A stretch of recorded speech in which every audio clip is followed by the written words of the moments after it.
નમસ્કાર દર્શક મિત્રો, મારો અવાજ સાથે હું છું ક્રીના। ભારત વિશ્વનું સૌથી મોટું ચોથું અર્થતંત્ર છે। ભરપૂર વિકાસ, કરોડો લોકોની ગરીબીમાંથી બહાર કાઢ્યા છેના દાવા વચ્ચે ખુદ કેન્દ્ર સરકારના જ મંત્રી નીતિન ગડકરીએ આ દાવાની પોલ ખોલતું નિવેદન આપ્યું છે। ગડકરીએ કહ્યું છે કે ભારતમાં ગરીબોની સંખ્યા વધી રહી છે, જે બહુ જ ચિંતાજનક બાબત છે। ગરીબો વધુ ગરીબ અને ધનવાનો વધુ ધનવાન બની રહ્યા છે। સંપત્તિ પણ એવા લોકો પાસે જઈ રહી છે કે જેઓ પહેલાથી જ ધનવાન છે। એક તરફ ગરીબી વધવી અને બીજી તરફ સંપત્તિ ગણ્યા ગાંઠિયા લોકોના હાથમાં જવી ખૂબ ચિંતાજનક છે। ત્યારે આ નિવેદનને લઈ ભાવનગરની જનતા શું કહી રહી છે, આવો સાંભળીએ।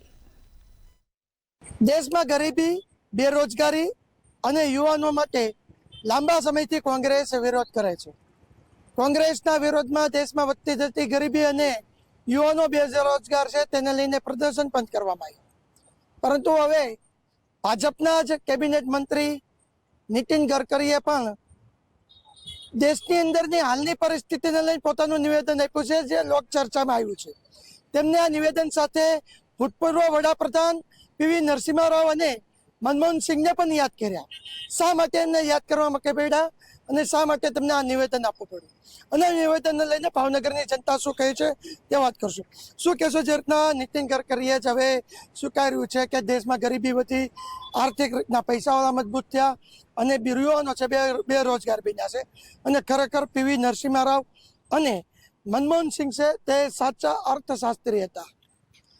સૌપ્રથમ તો હું આદરણીય નીતિન ગડકરીજીનો પણ આભાર માનીશ કે પોતે ભાજપ સરકારમાં કેન્દ્રમાં કેબિનેટ મિનિસ્ટર એક જવાબદારી પોસ્ટમાં હોવા છતાં એમને પોતે નરી વાસ્તવિકતા કીધી, અને ખરેખરની નરી વાસ્તવિકતા એ જ છે। આપણે ગુજરાત મોડલની વાત કરીએ તો ગુજરાતની અંદર કોઈ પણ તાલુકા હોય, પણ કોઈ પણ જિલ્લા હોય, ત્યાં પણ અત્યારે રોજગાર છે નહીં। તમે સામાન્ય કોઈ પણ સરકારની નાની ભરતી હોય તો કેટલા લાખો યુવાનો એમાં એપ્લાય થતા હોય છે। એટલે ખાસ કરીને હું વિરોધ પક્ષના નેતા આદરણીય રાહુલ ગાંધીની વાત કરું તો રાહુલ ગાંધીજીએ 2 વર્ષ પહેલા પણ સંસદમાં કીધું હતું કે અત્યારે દેશની પરિસ્થિતિ એ છે, ત્યાં ગરીબ ગરીબ બનતો જાય છે અને અમીર અમીર બનતો જાય છે। દેશની અત્યારે મોટાભાગની જે હાથ છે એ 13-14 લોકોના હાથમાં જ છે, એવું રાહુલ ગાંધીએ સંસદમાં કીધું હતું। જે ચોક્કસ સરકારે ખોટા ખર્ચા કરવાની બંધ કરવું જોઈએ। તમે યુવાન છો, યુવાન તરીકે શું કહેશો? નીતિન ગડકરીની વાતને કેટલી સહમત?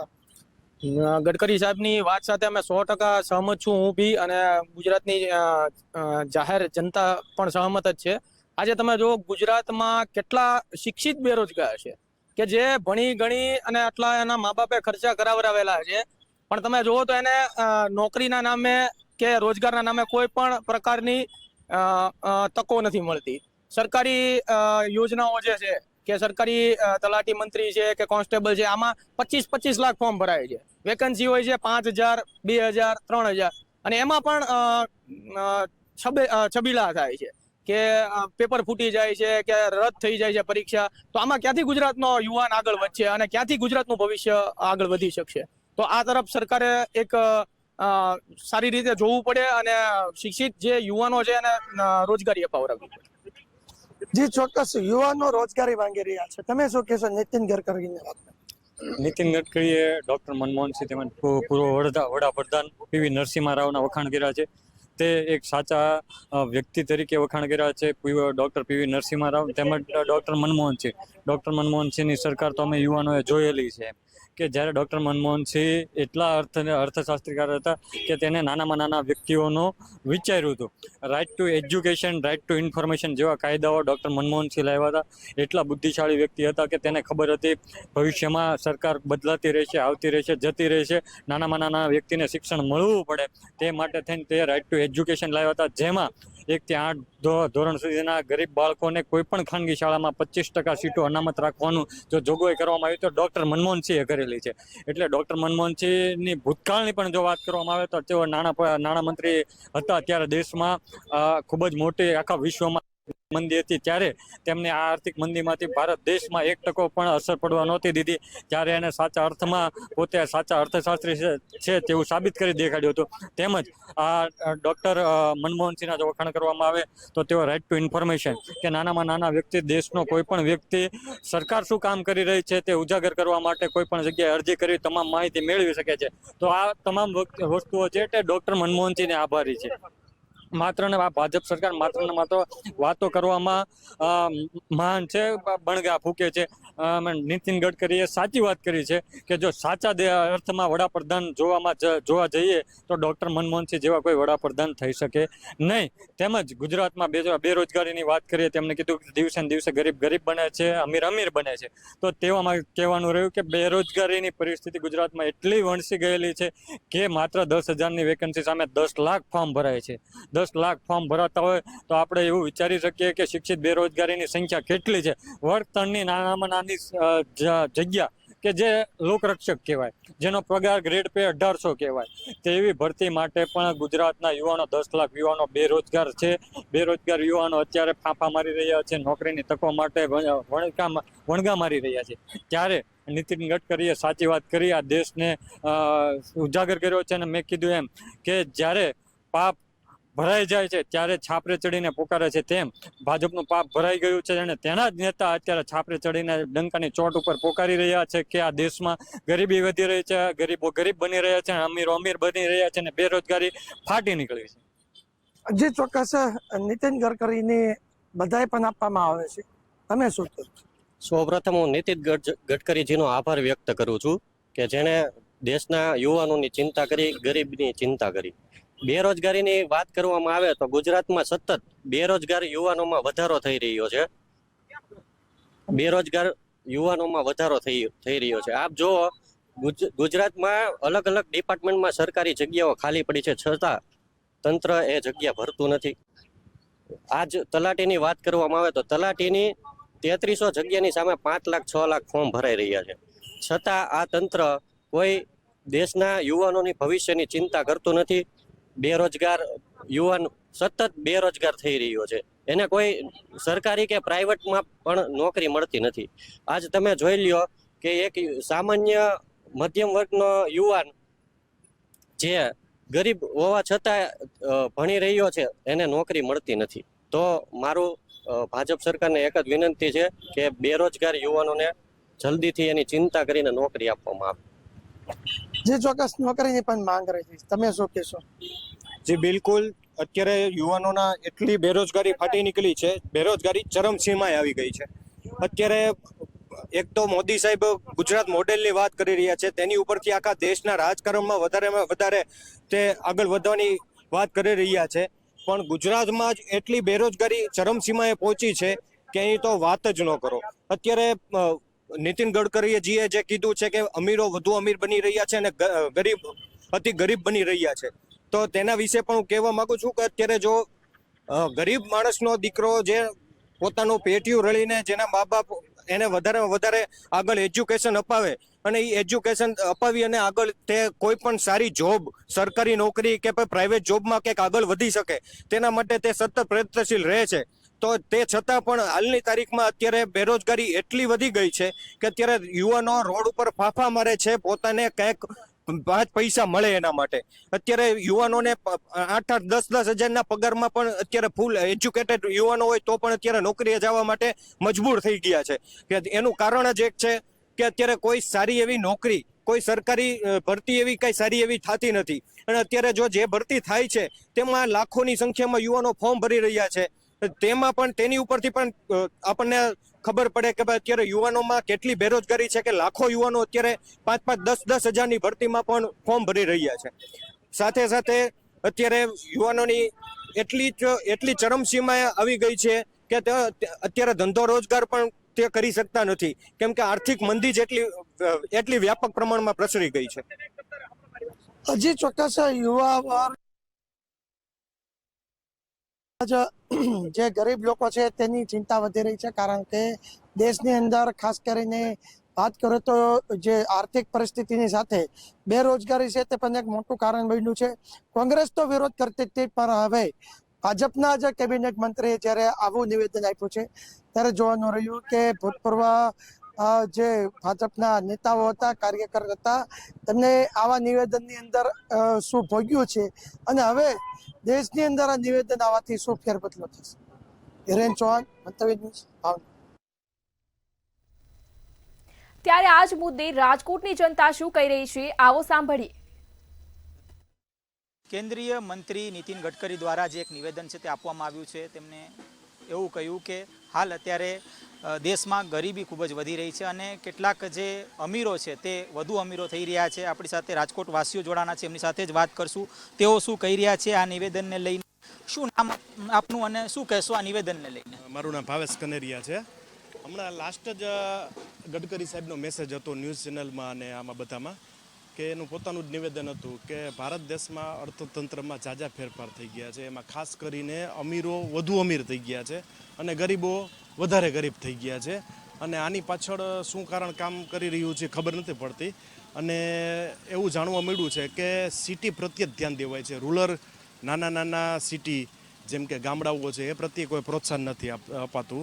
એટલે ખરેખર હવે નીચલા સ્તરનું થોડુંક કામ લઈ અને જોવું પડે. માત્ર ખાલી અમીરો પ્રત્યે ધ્યાન દેવાય એ જરૂરી નથી. આપ શું કહેશો? શું નામ આપ? પ્રદીપભાઈ થિયારા, યસ ટ્રાવેલ રાજકોટ. પ્રદીપભાઈ, શું કહેશો? ખાસ તો જે સ્ટેટમેન્ટ નીતિન ગડકરી દ્વારા જે આપવામાં આવ્યું, શું લાગે છે? ક્યાંક ને ક્યાંક લાગે છે વિરોધાભાસ જેવું? એમાં શું છે કે અત્યારે ભાજપ પોતાને સત્તા ઓલા સમજે છે, એટલે કે એના જ પક્ષના માણસ જો આવું બોલતા હોય તો એમાં કંઈક મતલબ હોવો જોઈએ. એટલે અત્યારે એમ જોવો તો મોંઘવારી વધી રહી છે, ગરીબી વધી રહી છે, પણ કોઈ જાતના પગલાં સરકાર દ્વારા લેવામાં આવતા નથી. એટલે જે મનમોહનસિંહની ને નરસિંહ રાવની જે કોંગ્રેસની સરકાર હતી એમાં કોઈ આપણી કટોકટીમાં આપણી ઘણી, જ્યારે આ વર્લ્ડ લેવલે ઓલું હતું ત્યારે આપણે ઘણો એને કંટ્રોલ કરેલો હતો. પણ અત્યારે તો કોઈ જાતની કોઈ એક્શન, કોઈ પગલાં લેવાતા જ નથી. મારું માનવું.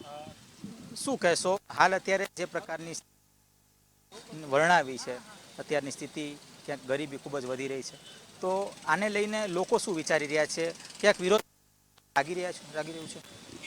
ગડકરી સાહેબના નિવેદનથી એટલું તો માનવામાં આવે કે જે મનમોહનસિંહની સરકાર અને નરસિંહ રાવની સરકારમાં ગરીબ લોકોને અને ઇકોનોમી જ્યારે કટોકટી જે મોંઘવારી હતી છતાં પણ એને બેલેન્સ કરી અને જે સંપૂર્ણ રીતે ગરીબોને રાહત મળે એવા કાર્યો કર્યા હતા એ ગડકરી સાહેબના નિવેદનથી જાહેર કરવામાં આવે છે. અને અત્યારની હાલની સરકાર એમાં થોડીક પાછળ રહી ગઈ હોય એના નિવેદનથી લાગે છે કે ગરીબ જોઈએ વધુ ગરીબ રહેતા જાય છે અને અમીર અમુક લોકો પાસે જ પૈસા, બધા અમીર નહીં, અમુક લોકો પાસે પૈસા વધતા જાય છે એવું એનું કહેવું છે.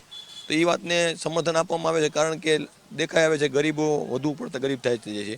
અને ત્યારે મોંઘવારીના હિસાબે જે ભાવ વધારા ઇકોનોમિક્સ જે મનમોહનસિંહ સરકારમાં જે લેવલ કરી રાખ્યું હતું એ આ સરકાર નિષ્ફળ ગઈ એવું લાગે છે. ફરીથી તમને પૂછવા માંગીશ, સ્થિતિ જે પ્રકારની અત્યારે કેન્દ્રીય મંત્રી દ્વારા જે વર્ણવવામાં આવ્યો છે, વાસ્તવિકતા કેટલું છે એમના સ્ટેટમેન્ટ ઉપર? વાસ્તવિકતા જોજે ને, આજે આપણા ભારત દેશના કેન્દ્રીય મંત્રી છે એનું સ્ટેટમેન્ટ આપેલું હોય કંઈ સમજી વિચારીને જ આપ્યું હોય ને, સત્તા પક્ષમાં હોવા છતાં જો આ સ્ટેટમેન્ટ આપ્યું હોય તો થોડુંક આપણે વિચારવું જોઈએ. બાકી સરકાર લેવલના કામ તો સારા જ છે, પણ ક્યાંક ને ક્યાંક થોડીક ચૂક રહી જાય છે. એ સુધારો કરી લઈએ તો સોને પે સુહાગા થઈ જશે.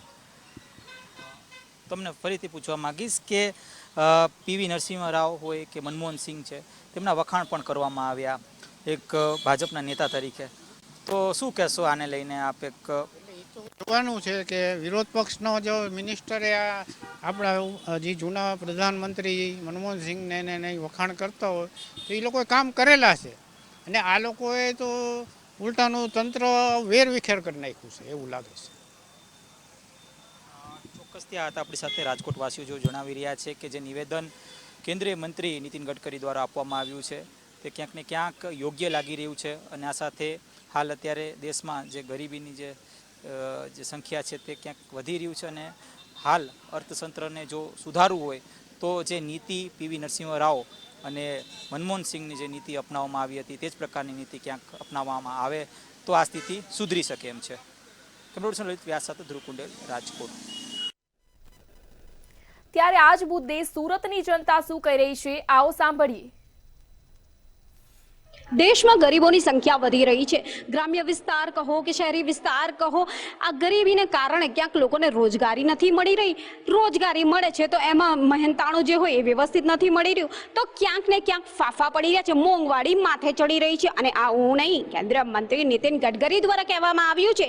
આજના યુવાઓ એને લઈને શું વિચારે છે, ત્યારે હાલ કેટલાક યુવાઓ હાલ આપણી સાથે જ આપણે લોકોથી જ વાત કરીને જાણીએ કે એમનું શું કહેવું છે. વ્યવહારિક છે કે જે રીતે ગરીબી વધી રહી છે એવું નીતિન ગડકરી દ્વારા, કેન્દ્રીય મંત્રી નીતિન ગડકરી દ્વારા કહેવામાં આવી રહ્યું છે કે ગરીબોની સંખ્યા વધી રહી છે, સંપત્તિ થોડા અમીર લોકોના હાથમાં કેન્દ્રિત થઈ રહી છે, અર્થતંત્રનો વિકાસ એવી રીતે થવો જોઈએ કે મહત્તમ રોજગારીનું સર્જન થવું જોઈએ. હવે આ યુવા પેઢી પાસે આપણે એટલે જવા માંગશું, આપ શું માનો છો, શું ખરેખર દરેકને રોજગારી મળે છે ખરી?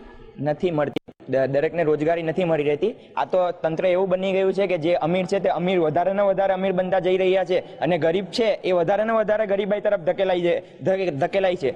તો આની પર સરકારે કોઈ નિર્ણય લેવો જોઈએ, કોઈ કાયદા બનાવવા જોઈએ. કારણ કે આજે તમે જોઈ શકો મિનિમમ વેજીસ 400 450 રૂપિયા હોય તો એ વ્યક્તિનો દિવસનો ખર્ચો જ એટલો થઈ જાય છે. તો આની પર ચોક્કસપણે ગવર્મેન્ટે કોઈ કાયદા બનાવવા જોઈએ, નિર્ણય લેવા જોઈએ. આપને એવું કેમ લાગે છે કે વ્યક્તિનો ખર્ચો જ એના કરતાં પણ વધારે થઈ જતો હોય છે અને ગરીબીઓ વધારે છે? ભાવ વધારાને કારણે વ્યક્તિનો ખર્ચો પણ રૂટીન દિવસનો વધી જાય છે. એમનો ખર્ચો પૂરો પાડવા માટે ગમે તે કરીને કંઈ બી માથા મારીને બી કમાવવું પડે છે.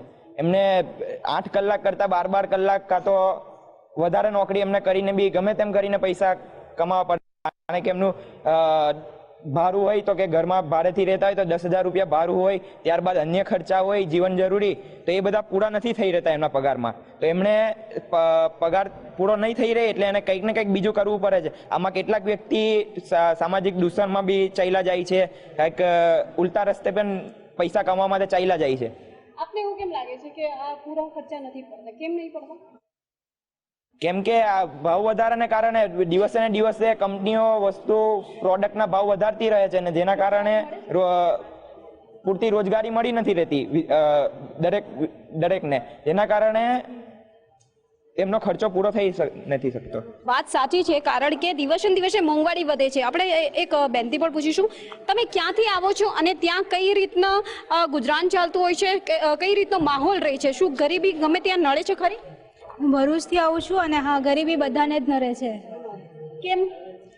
ગરીબી દિવસે ને દિવસે વધારે ગરીબ થતો જાય છે, કેમ કે મોંઘવારી વધતી ને વધતી જાય છે. જીએસટીને લઈ લો, જીએસટી બી વધતો ચાલે છે દિવસે દિવસે, તો ટેક્સ વધતા જાય છે, મોંઘવારી વધે છે અને આવક એટલી વધતી નથી બધાની, તો ગરીબી તો બધાને નડે જ છે. ભાઈ, આવક એટલી વધતી નથી, ગરીબી બધાને જ નડે છે, તો ખાસ કરીને જે રીતના ભણતર છે એ પણ મોંઘું લાગે છે, તો એમાં ક્યાંક ને ક્યાંક ગરીબી સમસ્યા હોઈ શકે. હા, હોઈ શકે, કારણ કે પહેલાં ફીસ એ લોકો વધારે, પછી વધારી લયા કરે છે ફીસ. તેનાથી શું તકલીફ પડે? તકલીફ પડે છે. પહેલાં આપણી ફીસ ધારો કે 3,000 હોય, પછી આવતા વધારે 8,000 કરી દે, 4,000 કરી દે, એવી રીતે વધારો પડે છે. એટલે ક્યાંક ને ક્યાંક આ ગરીબીનો માર અભ્યાસ પર પણ પડી રહ્યો છે, એજ્યુકેશન પણ અટવાઈ રહ્યું છે. આપ શું માનો છો? અભ્યાસમાં લોકોને બહુ તકલીફ પડે છે, વિદ્યાર્થીઓ અહીંયા, હું વીર નર્મદ દક્ષિણ ગુજરાતની યુનિવર્સિટીની વાત કરું તો અહીંયા વિદ્યાર્થીઓ વધારે પડતા ટ્રાઇબલ બેઝ વિદ્યાર્થીઓ છે કે જે પોતાના ગામડામાંથી પૈસા કમાઈને અહીંયા આવે છે. અને યુનિવર્સિટી છે, કોલેજીસ છે, જો પૈસામાં ફીમાં વધારો કરી દે તો છોકરાઓને ભણતર અટવાય છે. અને સામે જોઈએ તો ઘર ખર્ચા એટલા હોય, ખાવા પીવાના ખર્ચા એટલા હોય છે, એટલે નહીં પોસાય વિદ્યાર્થીઓને અત્યારે. વાત સાચી છે, આ તો એજ્યુકેશનની આપે વાત કરી, પણ ક્યાંક ને ક્યાંક જે કેન્દ્રીય મંત્રી નીતિન ગડકરી છે તેમણે એવું કીધું છે કે ગરીબી વધી રહી છે, ગરીબોની સંખ્યા વધી રહી છે. આ વાતથી તમે કેટલું સહેમત છો? મને તો આ ઘટના ચોંકાવનારી લાગે છે કે જે પક્ષ સત્તામાં બેઠો છે, જે મંત્રી છે પોતે, એ વાત કહી રહ્યા છે કે ગરીબો વધારે ગરીબ બને છે, અમીરો વધારે અમીર બને છે. તો એના દ્વારા આવું નિવેદન અપાય છે, ઠીક છે, ચાલો આપ્યું, પણ એના દ્વારા કોઈ ઠોસ કદમ લેવામાં નથી આવતા કે ચાલો ગરીબો વધારે અમીર બને કે એવું. સમૂહનો ટેક્સ પર વધારો કરવામાં આવે છે, રોજગારી પર ધ્યાન દેવામાં આવતી નથી, લોકો બેરોજગાર બને છે, જેથી ગુનાખોરી વધે છે. બધા કારણો બહુ જવાબદાર છે. આપ શું માનો છો, શું કરવું જોઈએ? લોકોને અમીર બનાવવા કે ગરીબોની સંખ્યા ઘટાડવા માટે લોકોએ, સરકારે એવા કદમ લેવા જોઈએ કે જેનાથી રોજગારી વધે, અમુક વસ્તુઓ, જીવન જરૂરિયાતની વસ્તુઓના ભાવ ઘટે, એમાં સબસિડી મળે જીવન જરૂરિયાતની વસ્તુઓમાં. પછી આજે અનાજની દુકાનો છે એમાં તો ભ્રષ્ટાચાર થાય જ છે, ભલે સરકાર આપે છે, છતાં લોકોને એનાથી નુકસાન જ થાય છે છેવટે ને છેવટે. પણ રોજગારીને આપે જે વાત કરી, એ રોજગારી તમે સારા નંબર લાવો, સારા પર્સન્ટેજ લાવો, ગમે ત્યાં જાઓ, ક્યાંક જોઈતી મનગમતી નોકરી મળે છે? જોઈતી મનગમતી નોકરી તો ઠીક છે, માણસને ઘર ગુજરાન ચલાવવા માટે જેટલા પૈસા જોઈએ એ મજૂરી કામ કરીને બી લોકો ઘર ચલાવી લે છે, પણ એ બી અત્યારે મળવું મુશ્કેલ થઈ ગયું છે. જેમ મશીનરી, AI નો જમાનો આવ્યો છે, એટલે સરકારને કંઈક કદમ લેવા જોઈએ આના વિશે, તો ગરીબી ઘટે. તદ્દન સાચી વાત છે. નીતિન ગડકરીએ જે રીતના કહ્યું છે ને મંત્રીએ, એને તમે કઈ રીતે જોશો કે તમે છો આજના યુવા પેઢી અને આગળના ભવિષ્યને ક્યાંક ને ક્યાંક તકલીફ પડશે? આ ગરીબી વધવાનું કારણ એક તો આ અધિકારીઓ દ્વારા ગરીબોનું શોષણ કરવામાં આવે છે, એનાથી ગરીબીઓ વધે છે. તો જે નીતિન ગડકરીએ જે કીધું છે તે પોતે પણ ગરીબોનું શોષણ જ કરી રહ્યા છે, તો જ આવી વસ્તુ બોલી રહ્યા છે. એ વાત તો સાચી જ છે ને. તો આપણે જેમ કે આ યુનિવર્સિટીમાં પણ વિદ્યાર્થીઓનું શોષણ કરવામાં આવે છે. અમુક લોકો તો ભણવાનું પણ છોડી દે છે આ ગરીબીના કારણે કે ફીસ નથી ભરકતા. મેં ગામડા વિસ્તારમાંથી આવું છું, ત્યાંથી એટલે મારા પપ્પા ખેડૂત છે, તો એમની વાર્ષિક આવક ઓછું હતું છતાં મને ભણાવે છે. એમાં ફીસનો વધારો થશે તો કેમ? આપ ગ્રામ્ય વિસ્તારમાંથી આવો છો, કયા ગ્રામ્ય વિસ્તારમાંથી આવો છો? ત્યાં પણ તમને કઈ ગરીબી જેવો અનુભવ થતો હશે ખરી? મેં તાપી જિલ્લાના નિઝર તાલુકાના રૂમકી તળાવ ગામેથી આવું છું. ત્યાં એટલી ગરીબી તો નથી, પણ શોષણ અધિકારીઓ દ્વારા થતા જોયા છે મેં, જેનાથી વિદ્યાર્થી લોકો ભણી નથી શકતા, રોજગાર મળતું નથી લોકોને. તમે એક ખેડૂત પુત્ર છો, તમે પણ આ ક્યાંક ને ક્યાંક આ રીતે તકલીફોનો સામનો કર્યો હશે. હા, કર્યો છે મેં પણ. એમાં એવું છે કે જ્યારે હું 6th સ્ટેન્ડર્ડમાં હતો તો એક એક્ઝામ પાસ કરી હતી નવોદયની, છતાં એ એક્ઝામ નહીં પાસ કરતે તો આજ અહીંયા સુધી મેં પણ નહીં પહોંચતે. કારણ કે એક નવોદયની એક્ઝામ હોય છે, એન્ટ્રન્સ એક્ઝામ, એ પાસ કરી તો મને ફ્રીમાં એજ્યુકેશન મળ્યું. પણ જે લોકો ફ્રીમાં એજ્યુકેશન નહીં મળી શકતે એ લોકો તો અહીંયા સુધી પહોંચી નહીં શકે. કેમેરામેન શોએબ શેખની સાથે રાબિયા સાલે, મંતવ્ય ન્યૂઝ, સુરત. ત્યારે આ જ મુદ્દે વડોદરાની જનતા શું કહી રહી છે, આવો સાંભળીએ. કેન્દ્ર સરકારની નરેન્દ્ર મોદીની સરકારના વરિષ્ઠ પ્રધાન એવા નીતિન ગડકરીના એક નિવેદને સમગ્ર ભારતના નાગરિકોને ચોંકાવ્યા છે. તેઓએ જણાવ્યું છે કે ગરીબોની સંખ્યા દિવસે ને દિવસે વધતી રહી છે. તેની સામે અમીરોની જે સંપત્તિ છે એ અમીરો પોતાનો ધન સંગ્રહ કરવામાં આજે અગ્રેસર રહ્યા છે. અલબત્ત કાર્લ માર્ક્સનો જે સિદ્ધાંત હતો કે અમીર દિવસે ને દિવસે અમીર બને છે, જ્યારે ગરીબ વ્યક્તિ દિવસે ને દિવસે ગરીબ બને છે, તેઓનું આ સ્ટેટમેન્ટ ક્યાંક ને ક્યાંક આજે નીતિન ગડકરીના બોલાયેલા શબ્દોમાં સાર્થક થતું હોય એમ દરેક ભારતવાસીઓને લાગી રહ્યું છે. ત્યારે આપણી સાથે વડોદરા શહેરના કેટલાક ખ્યાતનામ ચાર્ટર એકાઉન્ટ છે, તેઓ સાથે આ મુદ્દા ઉપર ચર્ચા કરીશું અને જાણીશું તેઓના મંતવ્ય કે તેઓ શું કહી રહ્યા છે. બેન, સૌથી પહેલા આપણી પાસે આવું તો આપ સીએ છો, ચાર્ટર એકાઉન્ટન્ટ છો, અને નીતિન ગડકરીજીનું જે એક સ્ટેટમેન્ટ છે કે દિવસે ને દિવસે દેશમાં ગરીબી વધી રહી છે, શું માનો છો ખરેખર તેઓનું આ નિવેદન છે એ સાચું છે? હા, આપણે જેમ કે જાણીએ છીએ દેશમાં મેજોરિટી જે આપણી ટોપ વર્ગના જે લોકો છે એ લોકોની સંપત્તિ વધે છે, પણ સામે આપણે ગરીબોની પણ એ રીતે સંખ્યા પણ વધી રહી છે. તો દેશનો સાચો વિકાસ નથી થઈ રહ્યો. જેમ કે જાણીએ છીએ કે ગરીબોને જેમ કે રોજગાર આપણે વધારે મળશે તો આવક પણ એ રીતે સમાંતર રીતે બધાને મળશે, તો વિકાસ પણ એ રીતે સારો થશે આપણા દેશનો. ચોક્કસથી જે આવક છે એ આવકની સામે વિકાસ દેખવા નથી મળી રહ્યો.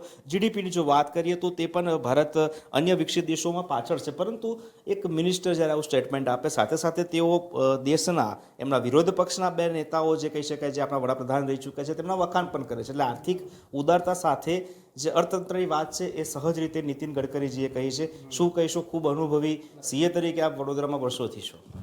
હા, એટલે ચોક્કસપણે એવું કહી શકાય કે કોઈ પણ સરકાર હોય, મોદી સરકાર હોય કે ભૂતપૂર્વ જે પણ સરકાર હોય, જે સારા કાર્યો છે, સારા એક્શન છે એને આપણે કહેવા જ જોઈએ, અને જે સારું છે એને વખાણવું જોઈએ. અને એ જ રીતે જોઈએ જે પાછળના સરકારે કાર્યો કર્યા છે એનાથી જે પણ ફાયદા થયા છે, અને અત્યારના પ્રેઝન્ટ પ્રમાણેના જે સુધારા છે એમાં જોઈએ તો જીડીપી ચોક્કસ વધી છે, પણ જે પબ્લિક છે, આમ જનતા છે, એના હાથમાં રોકડ, જે વપરાશ કરવા માટેની જે રોકડ છે એ ઘટી રહી છે. એ અત્યારે આર્થિક અસમાનતા આપણને સૂચવે છે. ભાઈએ બહુ સરસ વાત કરી કે આર્થિક અસમાનતા સૂચવી રહી છે. હા, આર્થિક અસમાનતાને આપણે કેવી રીતે દૂર કરીશું? કેમ કે ગરીબ બનતો રહ્યો છે, અમીર થતો રહ્યો છે, અને મધ્યમ અને ગરીબ વર્ગના જે પ્રશ્નો છે, જે એના અસ્તિત્વ માટેની જે સંઘર્ષ છે એ ત્યાં રહ્યો છે. આપ શું માનો છો, શું કહીશું? ખૂબ સાચી વાત છે. જે ઇન્ક્લુઝિવ ડેવલપમેન્ટ, જે ઓવરઓલ આર્થિક વિકાસ જે થવો જોઈએ એ તો જ પોસિબલ છે જો દરેક વર્ગનો વિકાસ થાય. એના માટે અમુક મૂળભૂત શિક્ષણની વ્યવસ્થા છે, જે ગવર્મેન્ટ સ્કૂલ ઇન્ફ્રાસ્ટ્રક્ચર છે, એના ઉપર ગવર્મેન્ટ કામ કરી જ રહી છે. છેલ્લા 10 વર્ષ 12 વર્ષથી આપણને ડેવલપમેન્ટ દેખાઈ રહ્યું છે, પણ એના પર ફોકસ વધારે, બજેટ અલોકેશનથી લઈને એ ફોકસ વધારે આપવાની જરૂર છે. હેલ્થકેર સિસ્ટમ પર અને જે દૂરના વિસ્તારો છે, જે પહોંચ ત્યાં સુધીની ડિફિકલ્ટ છે આર્થિક બધા પગલાઓની, એ ત્યાં વિકાસ પહોંચવો જરૂરી છે. સો એ મૂળભૂત શિક્ષણ પર ફોકસ કરવાથી મારા મત પ્રમાણે ઘણું બદલાવ આવી શકે છે. ચોક્કસથી શિક્ષણ ઉપર ફોકસ કરવાથી ઘણા બદલાવ આવી શકે. આપ શું કહેશો? કેમ કે ભાઈએ બહુ સરસ વાત કરી કે શિક્ષણમાં બદલાવ જરૂર છે, પરંતુ આજે ગરીબ વ્યક્તિ માટે રોટી કપડાં મકાન જેવો એક સામાન્ય પ્રશ્ન પણ એને મૂંઝવતો હોય છે. દરરોજ કમાઈને દરરોજ ખાનારા લોકો માટે અને આ આર્થિક અતંત્રની અટપટી વાતો, આની વચ્ચે ભારતના અનેક નાગરિકો પીસાઈ રહ્યા છે. આપનું શું મંતવ્ય? બહુ સાચી વાત કરી છે. અને વર્લ્ડ બેંકનો ડેટા પ્રમાણે હમણાં જ એવું કહેવામાં આવ્યું છે કે 17 કરોડ લોકો ગરીબીની બહાર પણ આવ્યા છે, પણ આપણી ત્યાં જનસંખ્યા બી બહુ વધી રહી છે અને જનસંખ્યાને કારણે એટલો બધો જે માળખાકીય અને જે ખૂણાના જે સીમાડાઓ છે ત્યાં સુધી આપણે વિકાસ પહોંચી નથી શકતો. એટલે એ પ્રયાસ કરવાથી બધાને ઇક્વલ ડિસ્ટ્રીબ્યુશન જે આવકનું થાય એ થવું બહુ જરૂરી છે. એને હિસાબે આપણે એને પુશ કરીશું તો એમાં 100% આપણે આગળ વધી જઈશું. ઇક્વલ આર્થિક જે છે એ રહેવું જોઈએ, એ સમાનતા જે છે આવી જોઈએ. એક અંતિમ સવાલ આપણી પાસે લઈશ કે હેમંતભાઈ, જે રીતે આર્થિક સમાનતાની વાતો થાય છે, એક તરફ આર્થિક સમાનતાની વાતો છે, એક તરફ અમીરી ગરીબીનો જે ભેદ છે વર્ષોથી જોતા આવ્યા છે અને આ ભેદ નીકળી નથી શકતો. એક બૌદ્ધિક વ્યક્તિ તરીકે તમે શું માનો છો? કેમ કે દેશને સાચા અર્થમાં વિકસિત દેશ તરીકે સ્થાપિત કરવો હશે તો પ્રત્યેક વ્યક્તિને 2 ટાઈમનું ખાવાનું પેટ ભરીને મળવું જોઈએ છે, પ્રાથમિક સુવિધાઓ મળવી જોઈએ. એટલે જો આપણે ચોક્કસપણે એ રીતે કહીએ કે સમાનતા આર્થિક સમાનતા આપણે જો વિચારીએ તો ઉપલો વર્ગ અને નીચલો વર્ગ બંનેની જે બેસિક જરૂરિયાત છે, મૂળભૂત જરૂરિયાતો, એ જરૂરિયાત પૂરી થવી જોઈએ. અને ચોક્કસપણે જેમ વિકાસ થાય છે તો વિકાસની સાથે મોંઘવારી વધે છે 100%, પણ જે નીચલો વર્ગ છે એમની જે જરૂરિયાત છે તે પણ પૂરી થવી જોઈએ. અને એના માટે સામાજિક રીતે બધા જ વર્ગના લોકોએ એક ઇન્ક્લુઝિવ ગ્રોથ તરીકે આપણે આગળ વધવું જોઈએ. ચોક્કસથી આ તમામ જે મિત્રો છે એ વડોદરા શહેરના નામાંકિત ચાર્ટર્ડ એકાઉન્ટન્ટ છે, પરંતુ જે રીતે તેઓએ આ જે ચર્ચા છે, ચર્ચાને આપના સમક્ષ એમના વિચારો મૂક્યા છે, એના પરથી ચોક્કસથી ફલિત થાય કે દેશના લાખો ગરીબ લોકો, જે લોકો પોતાની પાયાની સુવિધાથી વંચિત છે, તેમના માટે પણ હવે સરકારે વિચારવું જોઈએ. જે આર્થિક અસમાનતા છે એ જેમ બને એમ જલ્દીથી દૂર થશે તો જ કદાચ ભારતનો સાચા અર્થમાં વિકાસ થયો કહેવાશે. અલબત્ત નીતિન ગડકરીનું જે સ્ટેટમેન્ટ છે એ સ્ટેટમેન્ટને ક્યાંક ને ક્યાંક આ તમામ બૌદ્ધિક લોકો સમર્થન આપી રહ્યા એમ લાગી રહ્યું છે. કેમેરા પર્સન કેતન સિંધે સાથે તુષાર પટેલ, મંતવ્ય ન્યૂઝ, વડોદરા. હાલ મંતવ્ય ન્યૂઝની વિશેષ રજૂઆત મારો અવાજમાં આટલું જ. વધુ અપડેટ માટે જોતા રહો મંતવ્ય ન્યૂઝ. નમસ્કાર.